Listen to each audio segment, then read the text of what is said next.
महत्वपूर्ण विषय पर आपने मुझे विचार व्यक्त करने का अवसर दिया है।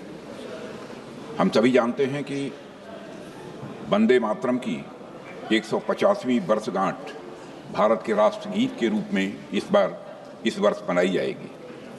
अभी इस पर जो चर्चा प्रारंभ हुई है, हमारे प्रधानमंत्री ने बहुत ही तथ्यपरक, सारगर्भित और प्रेरक भाषण देकर इसकी एक अच्छी शुरुआत की है। अध्यक्ष महोदय, इसमें कहीं दो मत नहीं है।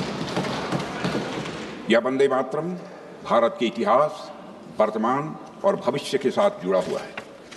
इस वंदे मातरम ने ब्रिटिश साम्राज्य से लड़ने में हमारे स्वतंत्रता सेनानियों को काफी ताकत दिया था।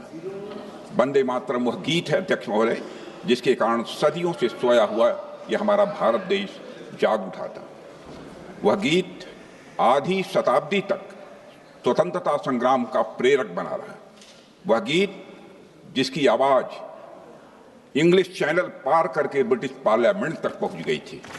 ऐसा था यह हमारा वंदे मातरम। वंदे मातरम जैसे अमर गीत के रचयिता बंकिम बाबू ने कहा था, एक दिन ऐसा आएगा जब सभी देशवासी वंदे मातरम गीत के महत्व को निश्चित रूप से समझेंगे। और वह क्षण आया 1905 में बंगाल विभाजन के खिलाफ हुए आंदोलन के दौरान। इस आंदोलन के समय वह गीत धरती से आकाश तक गूंज उठा था। श्री अरविंदो ने 1906 में बिल्कुल ठीक ही कहा था, अध्यक्ष महोदय, कि the mantra had been given and in a single day the whole people had been converted to the religion of patriotism. अध्यक्ष महोदय, इसी आंदोलन के दौरान वंदे मातरम जनमानस के हृदय में यह व्याप्त हो गया था। इससे तब की ब्रिटिश सरकार इतनी डर गई थी कि वंदे मातरम का नारा लगाने के खिलाफ एक सर्कुलर भी जारी कर दिया गया था। लेकिन फिर भी ब्रिटिश हुकूमत जनता को वंदे मातरम कहने से रोक नहीं पाई थी। वंदे मातरम ने लोगों के अंदर एक नई चेतना भी जागृत कर दी थी। उस समय अमृत बाजार पत्रिका के संस्थापक श्री मोतीलाल घोष ने कहा था, मैं तो वंदे मातरम गाऊंगा ही, भले ही हमें अपना सिर क्यों न गंवाना पड़े। यह बात उन्होंने कही थी।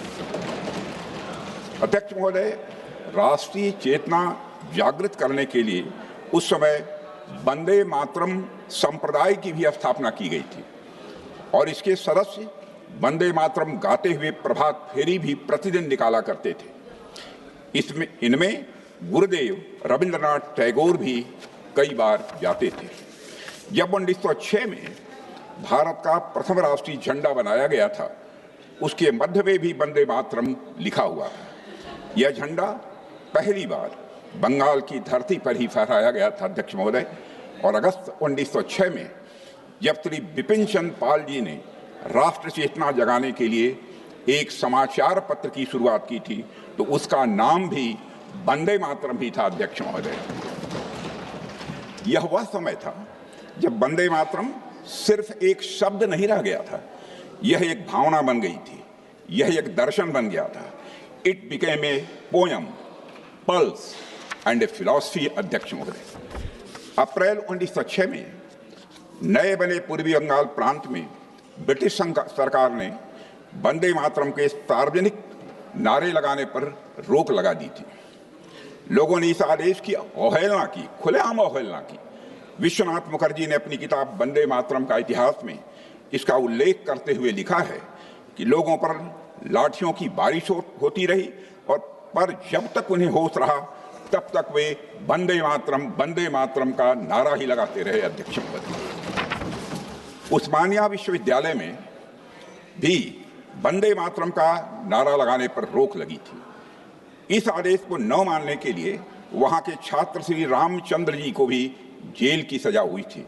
उस समय रामचंद्र जी की आयु बामुश्किल 18 साल की थी और उसके बाद 18 साल की उन्हें सजा भी दी गई थी।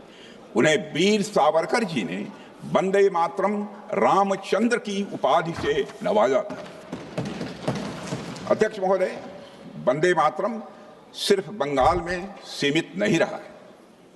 यह भारत में उत्तर से दक्षिण और पूरब से लेकर पश्चिम तक फैल गया था। पंजाब, तमिलनाडु, बॉम्बे प्रेसिडेंसी, सभी जगह लोग वंदे मातरम बोलने लगे थे। एक दूसरे का अभिवादन भी वंदे मातरम बोलकर करते थे। सिर्फ भारत ही नहीं, भारत के बाहर भी वंदे मातरम भारतवासियों के लिए एक मंत्र की तरह कार्य कर रहा था।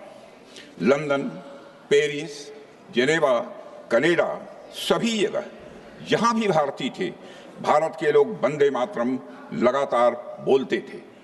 1912 में जब श्री गोपाल कृष्ण गोखले जी दक्षिण अफ्रीका पहुंचे तो उनका स्वागत भी वंदे मातरम नारों के साथ ही वहां की जनता ने किया था।